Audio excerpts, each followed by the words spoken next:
Septal cellulitis and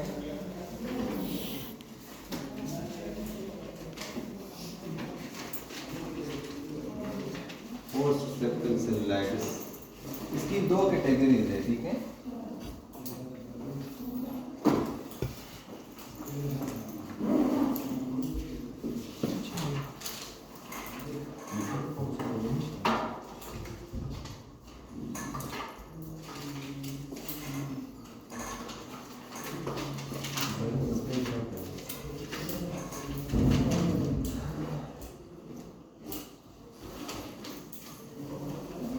basically हम किसको कहते हैं? बेसिकली हमने जो आईलेट में बात की थी कि हमारे पास ऑर्बिटल जो सिप्टम आता है, जो पेरियोस्टियम से उसकी डेवलपमेंट होके ऑर्बिटल सिप्टम बन रहा था, उस सिप्टम से पहले हमारे पास टार्सल प्लेट आता है, ठीक है। तो अगर उस सिप्टम से पहले इन्फेक्टेड हो, आईलिड आपका इन्फेक्टेड हो, इन्फ्लेम्ड हो, उसको हम प्रीसेप्टल सेलुलाइटिस कहते हैं, ठीक है। और अगर ऑर्बिटल सिप्टम जो है, जो आईलिड में है, उससे पीछे इन्फेक्शन हो तो उसको हम पोस्ट सेप्टल सेलुलाइटिस कहते हैं, या उसको हम ऑर्बिटल सेलुलाइटिस भी कहते हैं। समझ आ रही है? ठीक है सर, ठीक है।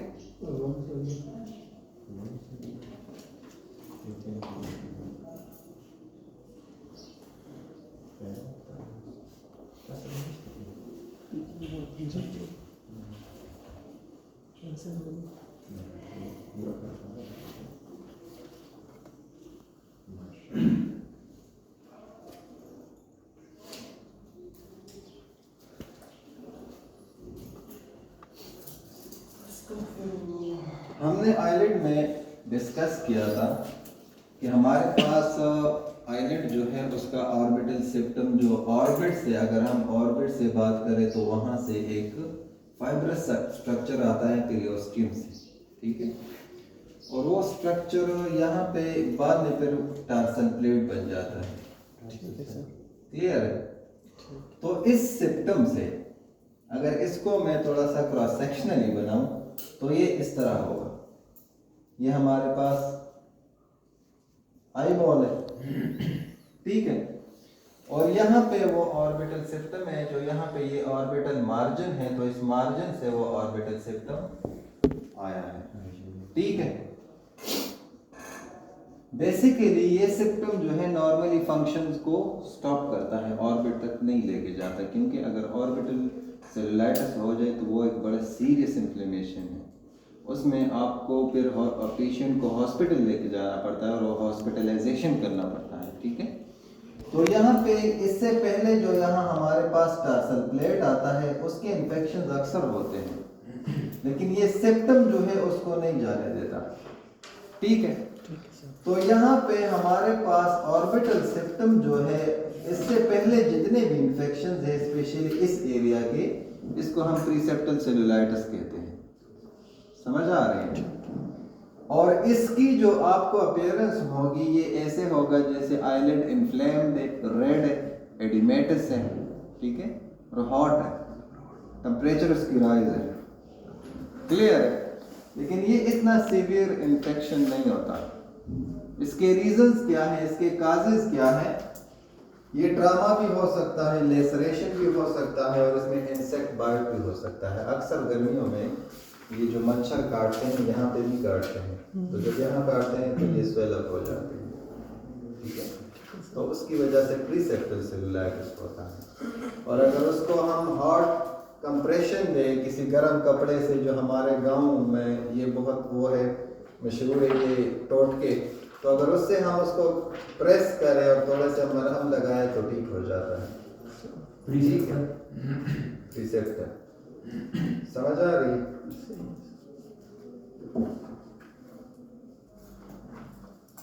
अच्छा,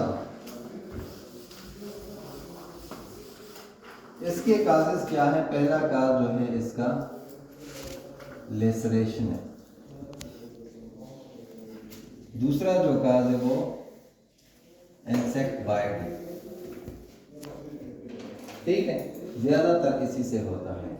और प्रिसेप्टल सेलुलाइटिस याद रखें, आपके आईलिड मार्जिन्स के इन्फेक्शन भी स्प्रेड कर सकते हैं और वो भी आपके प्रिसेप्टल सेलुलाइटिस काज कर सकते हैं। Like even a simple infection like blepharitis can also cause your preseptal cellulitis. ठीक है, acute necrocystitis also cause preseptal cellulitis।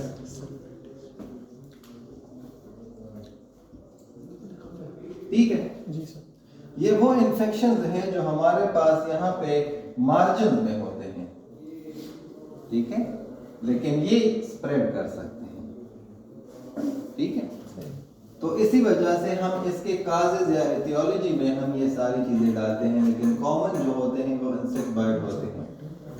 ठीक है, इसी तरह स्टाई से भी आपका हो सकता है, पॉसिबिलिटी जो है इसके हैं, लेकिन commonly insect bite and laceration से होते हैं। क्लियर है? आपको इसमें क्या साइंस एंड सिम्टम्स फील होंगे इस डिजीज में? ये इतना लेंथी डिजीज नहीं है प्रीसेप्टल जो है, इसमें अगर सीरियस डिजीज है वो पोस्ट सेप्टल सेलुलाइटिस है। ठीक है, तो फीचर्स क्या होंगे? आपको पेन होगा, माइल्ड पेन या सीवियर कम होता है, माइल्ड पेन अक्सर होता है। ठीक है, रेडनेस होगा, डिस्कम्फर्ट होगा। ठीक है, बिल्कुल, इन्फ्लेम्ड होगा, एडिमा होगा आईलिड का। ये सारे साइन सिम्टम्स ठीक है, ठीक है, समझ आ रहे हैं? ठीक है, जी सर। तो ऑर्बिटल सेलुलाइटिस जो है ये अगर प्रिसेप्टल हो इतना ज़्यादा तंग नहीं करता आपको, लेकिन फिर भी एक इन्फेक्शन है, एक इन्फ्लेमेशन है, आपको डिस्कम्फर्ट फील करवाएगा। ठीक है, इसके काजेज ये हैं, तो अगर ये इन्फेक्शन जो है ऑर्बिटल सेप्टम को क्रॉस करे और ये ऑर्बिट तक चला जाए तो फिर बड़ा सीवियर है। क्लियर है? अब इसकी जो ट्रीटमेंट है वो बेसिकली सिस्टेमिक ट्रीटमेंट है। ठीक है, ठीक है सर। ये वो नहीं है, नहीं तो मैं आपको पिक्चर्स दिखा देता इसका, इसके बड़े टिपिकल पिक्चर्स हैं, बहुत अच्छा, वो आप इजीली डायग्नोस कर सकते हैं। सर रिजवान से ऑफिस की नहीं, मैंने ट्रीटमेंट क्या है इसका? ट्रीटमेंट में हम इसके ट्रीटमेंट में अक्सर एंटीबायोटिक देते हैं। ठीक है, और एंटीबायोटिक में इसके हमारे पास ऑगमेंटिन बहुत अच्छे हैं, कोइमोक्सिक्लेव। जी सर। ठीक है, कोइमोक्सिक्लेव जो है वो सबसे बेहतरीन एंटीबायोटिक है। अगर उससे भी कोई इन्फेक्शन ठीक ना हो तो फिर उसके बाद वेंकोमाइसिन आते हैं। समझ आ रही है? ठीक है, तो ऑगमेंटिन 250 मिलीग्राम डोज में देते हैं। ठीक, इसके अलावा इसको हम हार्ट कंप्रेशन देते हैं, लाइक जिस तरह हम उसको देते हैं दम कर रहा ठीक है, मुझे शिकन हाँ, वो कोहार्ट में एक बाबा मशहूर है, वो कहते हैं स्पेसिफिक ट्रीटमेंट ऑर्बिटल प्रीसेप्टल सेलुलाइटिस की नहीं है, लेकिन फिर भी अगर डिस्कम्फर्ट और पेन होता है तो आप इसमें ऑगमेंटिन दे सकते हैं, आप इसमें एंटीबायोटिक स्टीरॉइड्स दे सकते हैं, ब्रोफिन लाइक वो दे सकते हैं और कंप्रेशन कर सकते हैं। हमारा जो मेन टॉपिक है वो पोस्ट सेप्टल सेलुलाइटिस है। सर मुझे यह इन्फ्लेमेशन की समझ नहीं है कि इन्फ्लेमेशन क्यों होगी सर? इन्फ्लेमेशन क्यों होगी जी? प्रीसेप्टल सेलुलाइटिस का मतलब है कि ये इन्फ्लेम्ड होगा, इन्फेक्टेड होगा, और उसकी वजह ये है कि इसमें हमारे पास जो प्रीसेप्टल सेलुलाइटिस होते हैं ज़्यादातर इंसेक्ट बाइट के खिलाफ आपकी बॉडी रिएक्शन शो करे, क्योंकि इंसेक्ट जो चीज़ आपकी बॉडी में अंदर इंजेक्ट करता है वो आपकी बॉडी के लिए नहीं होता, कल जमाशे ताकम जे क्यों यार दे वस्तु और सो गई कल ना कल भी उनके वंता सिंपल ठीक है। लेकिन आइलेट जो है ज्यादातर आइलेट में आपका जो टफ स्ट्रक्चर है वो फाइब्रस स्ट्रक्चर है, तो अगर उसमें वो आपने इंजेक्ट करता है तो वहाँ पे इन्फ्लेमेशन तो होगा। और अक्सर ये जो नेक्रोसिस्टाइटिस वाली इंफेक्शन वहाँ स्प्रेड होते हैं या कंजक्टिवाइटिस स्प्रेड होते हैं, तो ये भी इंफेक्शन है, इसी वजह से भी इन्फ्लेमेशन काज होती है। या ट्रामा लेसरेशन अगर हो जाए नीडल से किसी चीज़ से तो उससे भी इन्फ्लेमेशन हो सकती है। ठीक है, तो इसकी जो प्रीसेप्टल सेलुलाइटिस है इतना ये नहीं है, इतना सीवियर नहीं है जितना पोस्ट सेप्टल सेलुलाइटिस है। सर डाटा इस बदल तक ही दुकान मु लैपटॉप की तस्वीर मेंटेन देते हैं, ठीक है, समझ आ रही है। ज़्यादातर मेंटेन जो है आपके बैक्टीरियल इन्फेक्शन में बहुत अच्छे होते हैं, ठीक है। और अगर ये सीवियर हो तो फिर इंट्रावीनस या सिस्टेमिक हम देते हैं, लेकिन मोस्टली ये सीवियर नहीं होता, ठीक है। ये एक नॉर्मल सा इन्फेक्शन होता है। इसमें जो सीरियस इन्फेक्शन है वो हमारे पास है orbital cellulitis, post septal cellulitis जो ये है, ठीक है। उसके काजिंग माइक्रो ऑर्गेनिजम्स क्या होते हैं, काजेस क्या होते हैं। ये जो आप कहते हैं ना कि इन्फ्लेमेशन, तो इन्फ्लेमेशन एवी नहीं होता। अगर एवी हो तो फिर तो वो हाइपर सेंसिटिविटी होगी, लेकिन इसमें क्या होता है कि बैक्टीरिया जो होता है, स्टेफाइलोकोकस एवरस जो हम कहते हैं मोस्ट कॉमनली आइलेट की डिजीज में वो होते हैं, ठीक है। स्टेफाइलोकोकस एपिडर्माइटिस होते हैं, हेमोफिलस इन्फ्लुएंजा, ठीक है, ये माइक्रो ऑर्गेनिजम्स होते हैं। इन्फ्लेमेशन इसी के ही रिस्पॉन्स में होता है, समझ आ रही है, ठीक है सर। तो इसके काजेस क्या है, स्ट्रेप्टोकोकस एवरस, ये जो बैक्टीरिया है ये आप याद रखिए, ये बड़ा कॉमन है कंजक्टिवाइटिस में भी और ब्लेफराइटिस में भी, आइलेट की डिजीज में भी, डेक्रोसिस्टाइटिस में भी, ठीक है। स्टेफाइलोकोकस एवरस, ये हारिस का दूसरा वर्जन है, ठीक है। अच्छा, दूसरा जो है ज्यादातर है लेकिन क्या नाम है उसको, हेमोफिलस, ये माइक्रोबायोलॉजी बड़ी अजीब सब्जेक्ट है,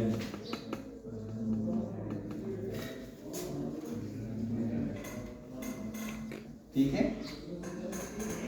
स्ट्रेप्टोकोकस एपिडर्माइटिस, इसमें सिर्फ आप ये याद रखें कि ये होता किस वजह से है, ठीक है। तो इसके रीजंस जो है बेसिकली वो ये होते हैं, काजेटिव जो ऑर्गेनिज्म है वो ये है स्ट्रेप्टोकोकस पायोजीन्स और मुख्तलिफ, लेकिन स्टेफाइलोकोकस एवरस याद रखें, ठीक है। अब ये जो ऑर्गेनिज्म है ऑर्बिट में कौन कौन से रूट से आपके ऑर्बिट को हिट कर सकते हैं, क्लियर। तो याद रखें कि यहाँ पे हमने बात की थी कि हमारे पास ये नोज है, यहाँ पे ये ऑर्बिट है सारा, ठीक है। इस ऑर्बिट के नीचे हमारे पास मैक्सिलरी साइनसेस है, खाली कैविटीज, यहाँ पे भी मैक्सिलरी साइनसेस हैं, ये ऑर्बिट है, ठीक है। यहाँ पे मीडियली हमारे पास एथमाइडल एंड स्फीनाइडल साइनसेस हैं, यहाँ पे आपके नाक के बिल्कुल इस पॉइंट पे आपके फ्रंटल साइनसेस हैं, खाली कैविटी है, समझ आ रही है जी। तो ये जो ऑर्बिटल सेलुलाइटिस है ये यहाँ से भी स्प्रेड हो सकता है साइनसाइटिस से, ठीक है। अक्सर लोगों को साइनसाइटिस होता है लेकिन उसको ऑर्बिटल पेन भी बहुत होता है क्योंकि ये इजीली स्प्रेड होता है। यहाँ पे जो आपके ऑर्बिट का फ्लोर है और आपकी मैक्सिलरी साइनसेस का रूफ है, ये एक मेम्ब्रेन है बोनी, ठीक है, इससे ये इन्फेक्शन स्प्रेड हो सकता है। साइनसाइटिस किसी को हुआ है? साइनसाइटिस में आपकी ये जो कैविटी है बड़ी हेवी लग रही है, स्पेशली अगर आप सजदे में जाते हैं ना तो बड़ा तकलीफ होता है। क्यों? क्योंकि यहाँ पे पस होता है, इन्फ्लेमेशन होता है, तो वो जब आप ऐसे आ जाते हैं तो वो और भी उसकी ग्रेविटी ज़्यादा हो जाती है, इसलिए बहुत पेन होता है। तो ये जो इन्फेक्शन है यहाँ पे स्प्रेड हो सकता है। ये केविटीज आप मुझे बताइए किस लिए है, ये खाली केविटीज किस लिए है? सर स्कल का जो वो है वजन को कम करने के लिए, वजन को कम करने के लिए, दूसरा ये कि सर इस exchange of gases, air exchange air exchange होता है, और तीसरी बात resonance of voice. Resonance of voices. आपकी ये जो इतना खूबसूरत आवाज़ निकलता है आवाज़ ये सिंगर्स लोगों की, ये रेजोनेंस करता है। ठीक है, तो यहाँ पे अक्सर साइनसाइटिस ज़्यादातर कॉमन है, अक्सर लोगों को होता है। तो ये यहाँ से मैक्सिलरी साइनसिस में भी ट्रांसफर हो सकता है, और यहाँ जो सबसे थिन मेम्ब्रेन है या बोनी वॉल है वो इथमाइडल साइनसिस का है, उससे भी ये स्प्रेड हो सकता है। समझ आ रही है? स्फीनाइडल से भी स्प्रेड हो सकता है, but ethmoidal is more close to the orbit and maxillary is more close to the orbit. ठीक है, यहाँ पे हमारे पास वो ड्रेनेज का रास्ता है, तो वहाँ पे एक्यूट डिक्रोसिस्टाइटिस या क्रोनिक डिक्रोसिस्टाइटिस, एक्यूट से ज़्यादातर नहीं होता, क्रोनिक से स्प्रेड होता है। तो क्रोनिक डिक्रोसिस्टाइटिस से भी ऑर्बिटल सेलुलाइटिस होता है। समझ आ रही है? तो जब यहाँ पे ये सेलुलाइटिस आपका हो गया, और इसकी एक काज प्रीसेप्टल से भी जा सकता है, प्रीसेप्टल सेलुलाइटिस था, पोस्टसेप्टल हो गया। ठीक, तो प्रीसेप्टल सेलुलाइटिस में आपको इतना प्रॉब्लम नहीं होता, लेकिन पोस्टसेप्टल में बड़ा प्रॉब्लम होता है, बड़ा सीरियस कॉम्प्लिकेशन है।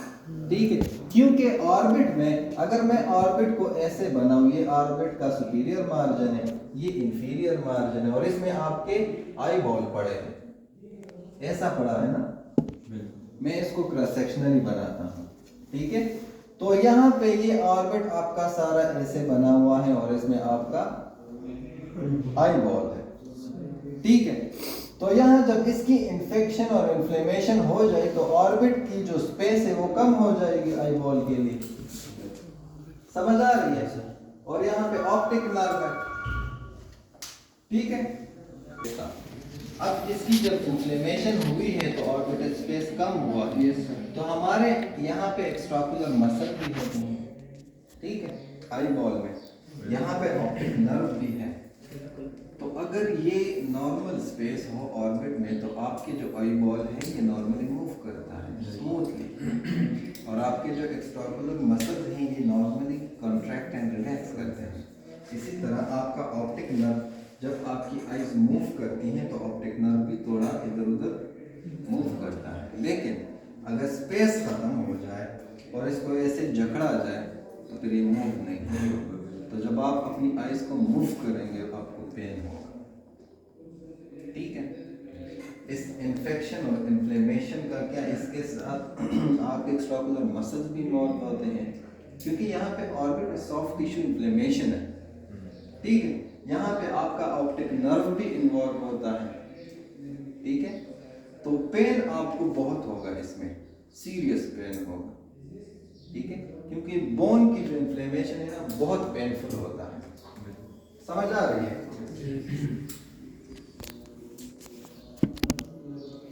अच्छा, इसमें सिम्टम जो है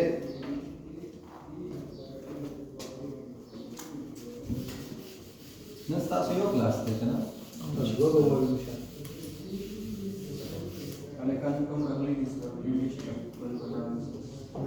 डेढ़ कमरा गली दिया बिल्कुल।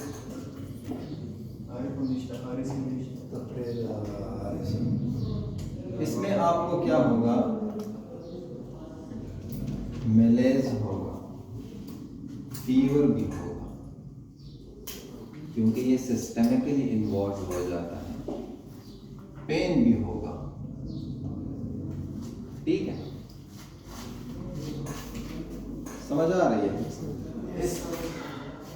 इसमें आपको एक्स्ट्राकुलर मूवमेंट की जो एक्स्ट्राकुलर मसल्स है उसमें लिमिटेशंस भी होंगे, लिमिटेड एक्स्ट्राकुलर मूवमेंट्स होंगे। ठीक है,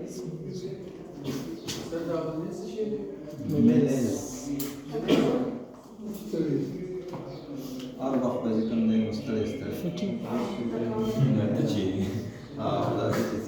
ये आयरन की कमी का शिकार। ये किसी न किसी डिजीज के किसी फीचर के एग्जांपल है। ठीक है। अच्छा अच्छा, आपकी विजुअल एक्विटी भी डिस्टर्ब हो सकती है, क्योंकि अगर ऑप्टिक नर्व इन्वॉल्व है तो विजुअल एक्विटी भी डिस्टर्ब हो सकती है। आपको डिप्लोपिया भी हो सकता है। ठीक है, अगर लिमिटेड एक्स्ट्राओकुलर मूवमेंट्स है तो किसी गेज में आपको डिप्लोपिया होगा। ठीक है, समझ आ रही है? सर जी। अगर किसका ये ठीक हो गया है पोस्ट सेप्टल वाला और उसके बाद तो विजुअल एक्विटी प्रोसेस नहीं रहेगी ना, मतलब लिमिटेशंस। देखें, मैं आपको एक बात हमेशा बताता हूँ कि ऑप्टिक नर्व पे एक होता है कंप्रेशन और एक होता है डैमेज। कंप्रेशन अगर इतना हो कि वो डैमेज काज करे तो डैमेज कभी रिवर्सिबल नहीं, और अगर कंप्रेशन के दौरान ही ये इन्वेस्टिगेट की जाए तो कंप्रेशन रिमूव होकर normal function. Severe orbital cellulitis में आपकी विजुअल एक्विटी ड्रॉप होती है, फील्ड ड्रॉप होती है। समझ आ रही है? क्योंकि उसमें यहाँ पे ये सारा ऑर्बिट है तो इसकी इन्फ्लेमेशन है, तो ये इसकी भी इन्फ्लेमेशन ऑप्टिक नर्व में भी आ सकती है। ठीक है, और ऑप्टिक न्यूराइटिस हो सकता है, और ऑप्टिक न्यूराइटिस में आपको पता है इसमें फिर पेन भी होता है और विजुअल एक्विटी भी ड्रॉप होती है। क्लियर है? ऑप्टिक न्यूराइटिस अगर इंडिविजुअली ये डिजीज होना, इसमें भी आपको पेन होता है। ठीक है, तो आपको ऑर्बिटल सेलुलाइटिस जो है वो बड़ा पेनफुल मिलेगा, आपको ऑप्टिक नर्व के डिसफंक्शन मिलेंगे, विजुअल एक्विटी ड्रॉप मिलेगी, आपको रिफ्लेक्सेस जो है पिपिलरी रिफ्लेक्सेस वो नॉर्मल नहीं मिलेंगे। ठीक है, एक्सटर्नल ऑप्थेल्मोप्लेजिया होगा, प्रोप्टोसिस। ठीक है। अच्छा, ये एक पॉइंट बहुत ज़रूरी है, याद रखें, जब यहाँ पे मास बढ़ जाए ना तो ये आपके आई बॉल को पुश करते हैं बाहर की तरफ, ये इन्फ्लेमेशन, और ये जब बाहर पुश करते हैं तो ये प्रोप्टोसिस होती है, ये आपका आई बॉल जो है बाहर आ जाता है। ठीक है, और most commonly laterally and downward proptosis आपकी इस तरह होती है। ठीक है, तो ये इस तरह इसको बाहर कर देता है, इसकी वजह से आपकी आईओपी भी राइज होती है, क्योंकि आई बॉल पे इस तरह प्रेशर आता है, तो आईओपी इंट्राओकुलर प्रेशर जो है वो भी आपकी राइज होती है। समझ आ रही है? तो यहाँ पे जो स्पेस है नॉर्मली हमारे आई ऑर्बिट में, ये उसकी वजह से ये प्रोप्टोसिस आपका, अगर ये ठीक हो जाए तो प्रोप्टोसिस वापस रिकवर हो सकता है। ठीक है, वापस आई जो है अपने नॉर्मल पोजीशन में जा सकते हैं। ये प्रेशर इन्फ्लेमेशन की वजह से आएगा। आई बॉल पे इन्फ्लेमेशन और प्रेशर बढ़ रहा है ना, इसीलिए वो उसके इंट्राओकुलर प्रेशर राइज होता है। क्यों? उसमें एक बात है, और वो ये है कि हमने कहा था कि जब कैनाल ऑफ श्लेम में हमारे कुछ ह्यूमर ड्रेन हो जाए, उससे फिर एपिस्क्लेरल वेन आ जाते हैं, याद है? तो उस एपिस्क्लेरल वेन को ये कंप्रेस कर रहे हैं, उससे आपके कुछ ह्यूमर नहीं जा रहा, तो यहाँ पे प्रेशर राइज होता है। क्लियर है? बेसिक उसका पैथोफिजियोलॉजी ये है। तो इसीलिए इस पेशेंट में आपको अगर ये सिवियरिटी में जाए तो आईओपी राइज मिलेगी, और अगर आईओपी परसिस्टेंटली राइज है तो ग्लाउकोमा में जा सकता है। इसीलिए ये सीरियस इन्फ्लेमेशन है। ठीक है, एक्सटर्नल ऑप्थेल्मोप्लेजिया जरूर होगा। ठीक है, एक्सटर्नल ऑप्थेल्मोप्लेजिया तो जानते हो ना? क्या होता है उसमें? मूवमेंट ऑफ आई बॉल जब एक्सटर्नल की मूव हो जाए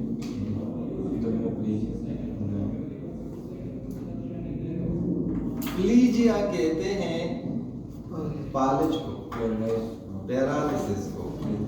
एक्सटर्नल ऑप्थेल्मोप्लेजिया मतलब paralysis of the extraocular muscles, internal ophthalmoplegia mean paralysis of the intraocular muscles like iris muscles, like ciliary muscles.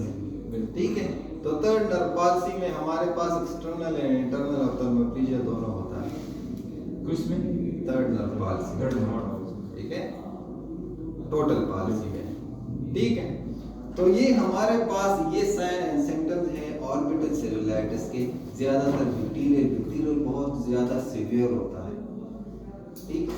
Bacterial बहुत डेंजरस होता है क्योंकि बैक्टीरियल इन्फेक्शन में आपको पता है पस भी आता है और फिर आपके ऑर्बिटल इवन ये एंडोफ्थल्माइटिस भी हो सकता है, मेनिंजाइटिस भी हो सकता है, मतलब स्प्रेड हो सकता है। समझ आ रही है? शोएब आपको नींद आ रही है? बेसिक रीज़न बताए कि एक्स्ट्राओकुलर ऑप्थेल्मोप्लेजिया क्यों होगा, क्योंकि लिमिटेड ये सारे कंप्रेशन है। इंट्राओकुलर प्रेशर क्यों राइज होगा, क्योंकि स्क्लेरल वेन प्रेस्ड है, ठीक है। ऑप्टिक नर्व डिसफंक्शन क्यों होगा, क्योंकि स्पेस सारा बंद है। ऑप्टिक नर्व जो है वो भी प्रेशर उस पर अप्लाई होता है। इसीलिए अब एक एक चीज़ की आपकी कॉम्प्लिकेशंस हम जाएंगे और वो एक एक टर्म हम पढ़ेंगे, ठीक है। साइंस उसको सिम्टम्स क्या होंगे, पेन होगा, एडिमा होगा, आईलिड का भी एडिमा होगा, इस तरह स्वेलअप नजर आएगा, ठीक है। और पेन भी उसको सिवेरिटी होगी और ये सिस्टेमिकली भी स्प्रेड हो सकता है। समझ आ रही है? Cavernous sinus thrombosis Cavernous sinus thrombosis the complication of orbital cellulitis। याद रखें cavernous sinus thrombosis came because from a simple bite, insect bite। मैंने आपको 2-3 बार बताया होगा कि आपके इस रीजन से ऊपर कहीं पे भी अगर छोटा सा इन्फेक्शन हो गया तो ज़्यादातर चांस है कि कैवर्नस साइनस थ्रम्बस हो जाए। और इसकी रीज़न भी मैंने बताई थी क्योंकि सारे वेनस जो सब ब्लड है वो कैवर्नस साइनस में ड्रेन होता है, ठीक है।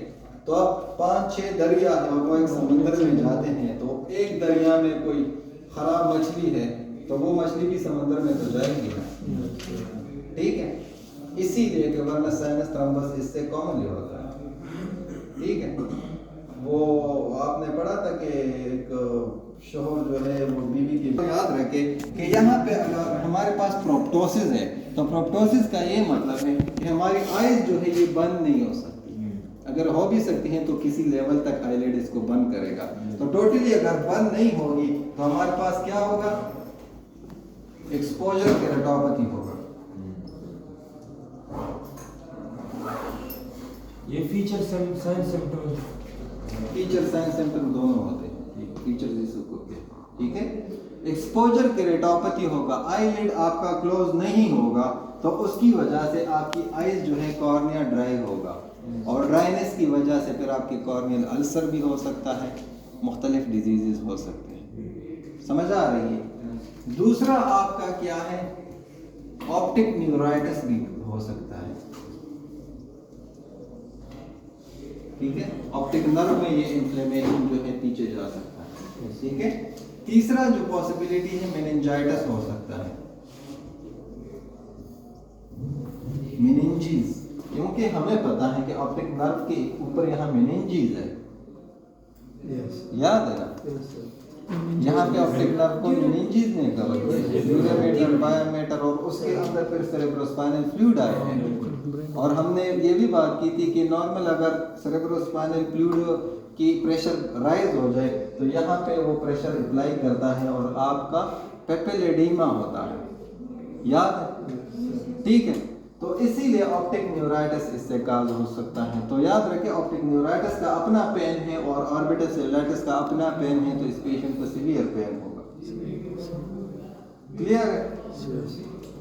चौथा जो है हमारे पास कैवर्नस साइनस थ्रम्बस है,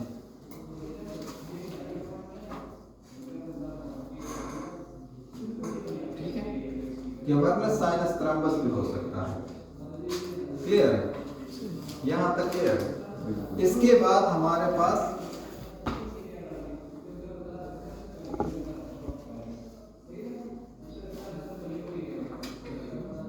एंडोफ्थल्माइटिस भी हो सकता है।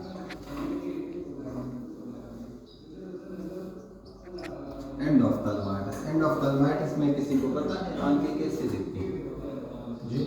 एंडोफ्थल्माइटिस में आंखें कैसे दिखती हैं? बिल्कुल ब्लड होती है आईज में नहीं होती।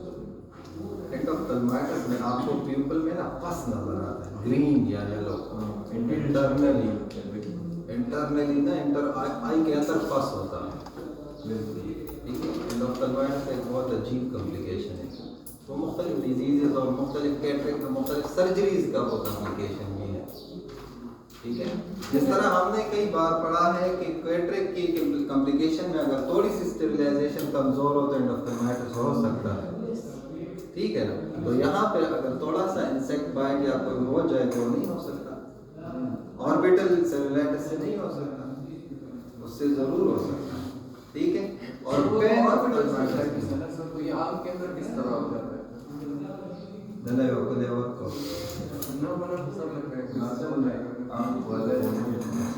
Munga piyoge tasbishin ko deu ida paakrit kisim नहीं मामा रेडो के बस हो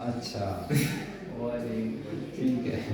देखें, endophthalmitis is not just the inflammation of vitreous or retina. endophthalmitis आप में आपकी पूरी आँख चली गई। एंडोफ्थल्माइटिस में जब हम करते हैं ना, ई न्यूक्लिएशन करते हैं, ई विजरेशन करते हैं, ठीक है, उसमें क्या करते हैं, उसमें हम आईबॉल को निकालते हैं, ठीक है। एक में हम एक प्रोसीजर ई विजरेशन है जिसमें हम पूरा आईबॉल सिर्फ एक्स्ट्राकुलर मसल रह जाते हैं। अगर उसमें भी है तो एक्स्ट्राकुलर मसल्स को भी रिमूव करके ऑर्बिट का भी थोड़ा सा कंटेंट रिमूव करके पूरा आईबॉल निकालते हैं, ठीक है। एंडोफ्थल्माइटिस कोई सिंपल इन्फेक्शन नहीं, इन्फ्लेमेशन, उसमें आपका सारा आईबॉल जो है वो इन्फेक्टेड हो जाता है, समझ आ रही है, ठीक है। तो इसमें ये जो है ये आपके कॉमन कॉम्प्लिकेशन है, ठीक है। और बाकी जो जिस तरह हमने कि स्क्लेरल वेन की प्रेशर की बात की तो इसमें आपके सेंट्रल रेटिनल आर्टरी भी प्रेस हो सकती है, सेंट्रल रेटिनल वेन भी प्रेस हो सकता है, क्लियर है यहाँ तक, ठीक है।